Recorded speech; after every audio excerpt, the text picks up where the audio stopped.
നമസ്കാരം. മലയാളി വാർത്ത ഇൻസൈഡിലേക്ക് സ്വാഗതം. തിരുവനന്തപുരം മേയറായി അപ്രതീക്ഷിത സ്ഥാനാർത്ഥി വരുമോ? വി രാജേഷ്, ആർ ശ്രീരേഖ തുടങ്ങി പരിചിത മുഖങ്ങളെ കുറിച്ചുള്ള ചർച്ചകൾ മുറുകുന്നതിനിടയിലാണ് അപ്രതീക്ഷിത സ്ഥാനാർത്ഥിയുടെ പേര് ചിത്രത്തിലെത്തുന്നത്. അത് പാറ്റൂർ വാർഡിൽ നിന്നും ജയിച്ച കെ രാധാകൃഷ്ണനാണ്. തിരുവനന്തപുരം കോർപ്പറേഷൻ ഏറ്റവും വലിയ ഒറ്റ കക്ഷിയായി വിജയിച്ചെങ്കിലും ബി കേവല ഭൂരിപക്ഷത്തിന് ഒരു സീറ്റ് കുറവുണ്ട്. രാധാകൃഷ്ണനെ പാർട്ടിയുടെ ഒപ്പം കൂട്ടാനുള്ള നീക്കം ബി നടത്തിക്കഴിഞ്ഞു. എന്നാൽ രാധാകൃഷ്ണൻ നിലപാട് വ്യക്തമാക്കിയിട്ടില്ല ഇതുവരെ. അതേസമയം മന്ത്രി വി ശിവൻകുട്ടിയെയും കടകംപള്ളിയെയും രാധാകൃഷ്ണൻ വീട്ടിലെത്തി കണ്ടിരുന്നു. പലരും വിളിച്ചു എന്നാണ് രാധാകൃഷ്ണൻ പറയുന്നത്. പ്രദേശത്ത് ജനങ്ങളുമായി കൂടിയാലോചിച്ച ശേഷം തീരുമാനം എടുക്കും. ജനങ്ങളെ വിളിച്ചു ചേർത്ത് യോഗം ചേരും. ജനങ്ങളുടെ ആവശ്യങ്ങൾ മുന്നിൽ വെക്കും. വ്യക്തിപരമായി ഒരു ഡിമാൻഡും ഇല്ല. ജനങ്ങളുടെ ക്ഷേമത്തിന് വേണ്ടിയാണ് താൻ പ്രവർത്തിക്കുന്നത് എന്നും രാധാകൃഷ്ണൻ പറഞ്ഞു. രാധാകൃഷ്ണന് പുറമെ പൗണ്ട് കടവ് വാർഡിൽ സ്വതന്ത്രനായി മത്സരിച്ച സുധീഷ് കുമാറും വിജയിച്ചിരുന്നു. ബി അധികാരത്തിലെത്തണമെങ്കിൽ ഇവരുടെ നീക്കം നിർണായകമാണ്.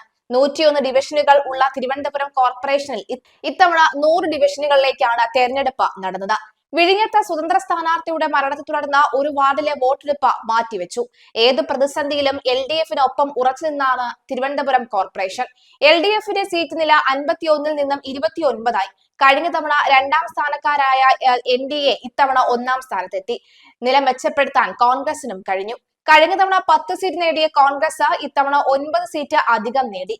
ഏകദേശം അരനൂറ്റാണ്ടോളം തുടർച്ചയായി കോർപ്പറേഷൻ ഭരണം കൈയാളിയ LDF-ന് കനത്ത തിരിച്ചടിയായിരുന്നു ഈ തെരഞ്ഞെടുപ്പെന്ന കാര്യത്തിൽ യാതൊരു സംശയവുമില്ല.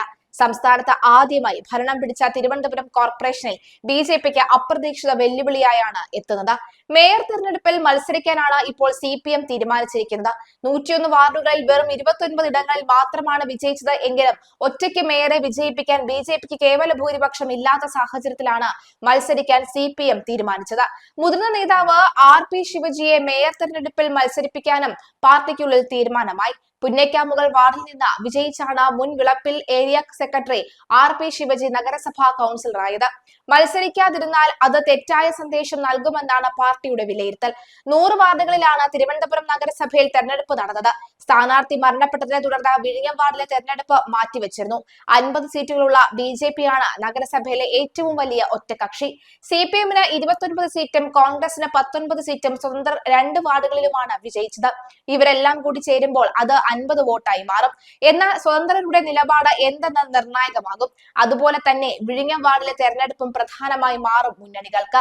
അതേസമയം ചരിത്രത്തിൽ ആദ്യമായി BJPക്ക് ഏറ്റവും കൂടുതൽ സീറ്റ് കിട്ടിയ തലസ്ഥാന കോർപ്പറേഷനിൽ മേയർ സ്ഥാനാർത്ഥിയെ ഡിസംബർ 26-ന് പ്രഖ്യാപിക്കുമെന്ന് പാർട്ടി സംസ്ഥാന അധ്യക്ഷൻ രാജീവ് ചന്ദ്രശേഖർ പറഞ്ഞു. അതുവരെ കുറച്ച് സസ്പെൻസ് ഇരിക്കട്ടെ എന്നും അദ്ദേഹം കൂട്ടിച്ചേർത്തു. സത്യപ്രതിജ്ഞാ ചടങ്ങിന് ശേഷം സംസാരിക്കുകയായിരുന്നു രാജീവ് ചന്ദ്രശേഖർ. ആർ ശ്രീലേഖ, വി രാജേഷ്, കരമനാജിത്ത് എന്നിവരുടെ പേരുകളാണ് BJP പരിഗണിക്കുന്നത്. ഡെപ്യൂട്ടി മേയർ സ്ഥാനത്തേക്ക് സിമി ജ്യോതിഷിന്റെ പേരിനാണ് BJPയിൽ മുൻതൂക്കം. ആശാനാഥിന്റെ പേരും പരിഗണനയിലുണ്ട്. തിരുവനന്തപുരം കോർപ്പറേഷനിൽ BJP അധികാരത്തിലെത്തിയത് ചരിത്ര നിമിഷമാണ്. നഗരത്തിന്റെ വികസനത്തിനായി BJP വലിയ പദ്ധതികളാണ് വിഭാവനം ചെയ്യുന്നത്. അധികാരമേറ്റ് 45 ദിവസത്തിനകം തിരുവനന്തപുരത്തിന്റെ വികസന ബ്ലൂ പ്രിന്റ് പുറത്തിറക്കും. ഈ വികസന പദ്ധതികളുടെ പ്രഖ്യാപനത്തിനായി പ്രധാനമന്ത്രി നരേന്ദ്രമോദി തിരുവനന്തപുരത്ത് എത്തുമെന്നും അദ്ദേഹം ആവർത്തിച്ചു. എന്നാൽ ശിവൻകുട്ടിയെ ഉൾപ്പെടെ കണ്ട രാധാകൃഷ്ണൻ BJPയെ പ്രതിസന്ധിയിലാക്കാനാണ് ശ്രമിക്കുന്നത്. മറ്റൊരു സ്വതന്ത്രനായ സുധീഷിനെ പിടിക്കാനും BJP ശ്രമിക്കുന്നുണ്ട്. എന്നാൽ സുധീഷും വഴങ്ങുന്നില്ല.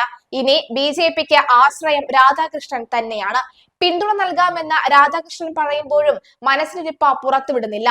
അത് മേയർ സ്ഥാനം തന്നെയാണ്. മന്ത്രി ശിവൻകുട്ടിയുമായി അടുത്ത ബന്ധമുണ്ട്. BJPയുടെ നഗരസഭാ മോഹത്തെ തല്ലിക്കെടുത്താൻ CPM ചുമതലപ്പെടുത്തിയിരിക്കുന്ന നേതാവാണ് മന്ത്രി ശിവൻകുട്ടി. അദ്ദേഹം SFI സംസ്ഥാന പ്രസിഡന്റ് ആയിരുന്ന കാലത്താണ് രാധാകൃഷ്ണൻ തിരുവനന്തപുരത്ത് SFI പ്രവർത്തകനായി സജീവമായിരുന്നത്. ജില്ലയിലെ വിവിധ CPM നേതാക്കളുമായി അടുത്ത ബന്ധം രാധാകൃഷ്ണനുണ്ട്. തിരുവനന്തപുരം പ്രസ് ക്ലബ് പ്രസിഡന്റായി രാധാകൃഷ്ണൻ ജയിച്ചത് CPM-ന്റെ കൂടെ സഹായത്തോടെയാണ്. ഇതെല്ലാം ചൂണ്ടിക്കാണിച്ച് BJPയിൽ നിന്നും ഭരണം ഇല്ലാതാക്കാനാണ് CPM ശ്രമിക്കുന്നത്. തിരുവനന്തപുരം നഗരസഭയിലെ BJP ഭരണം അട്ടിമറിക്കാൻ കൊണ്ടുപിടിച്ച ശ്രമങ്ങൾ നടന്നുകൊണ്ടിരിക്കുകയാണ്. ഭരണസിരാ കേന്ദ്രത്തിൽ നിന്ന് BJP അകറ്റി നിർത്തണമെന്ന ചിന്ത മാത്രമാണ് CPM-നുള്ളത്. ഇതിനായി കോൺഗ്രസിന്റെ സഹായവും തേടിയിരുന്നു. എന്നാൽ നിയമസഭാ തെരഞ്ഞെടുപ്പ് അടുത്തതിനാൽ CPM-നെ പിന്തുണയ്ക്കാൻ കോൺഗ്രസ് തയ്യാറല്ല. അതേസമയം BJP അകറ്റി നിർത്താൻ ഇത്തരമൊരു സഖ്യത്തിന് തയ്യാറെന്നായിരിക്കാം ശ്രമം. തദ്ദേശ തെരഞ്ഞെടുപ്പിൽ തിരുവനന്തപുരം നഗരസഭയിലെ തോൽവിയിൽ CPM ജില്ലാ കമ്മിറ്റിയിൽ തന്നെ രൂക്ഷ വിമർശനമാണ് ഉണ്ടായത്. മേയറായിരുന്ന ആര്യ രാജേന്ദ്രന്റെ ഭാഗത്ത് നിന്ന് കനത്ത അഹങ്കാരവും കെടുകാര്യസ്ഥതയും ഉണ്ടായതാണ് പ്രധാന വിമർശനം. മുൻ മേയറും വട്ടിയൂർക്കാവ് MLAയുമായ VK പ്രശാന്ത് മേയർക്കെതിരെ അതിരൂക്ഷ വിമർശനമാണ് ഉന്നയിച്ചത് എന്ന വിവരം. മേയർക്കെതിരെ ഭൂരിഭാഗം നേതാക്കളും വിമർശനം ഉന്നയിച്ചുവെന്നാണ് റിപ്പോർട്ട്. സംസ്ഥാനത്തെ പൊതു സാഹചര്യങ്ങളും തോൽവിയിൽ നിർണായകമായെന്നാണ് വിലയിരുത്തൽ.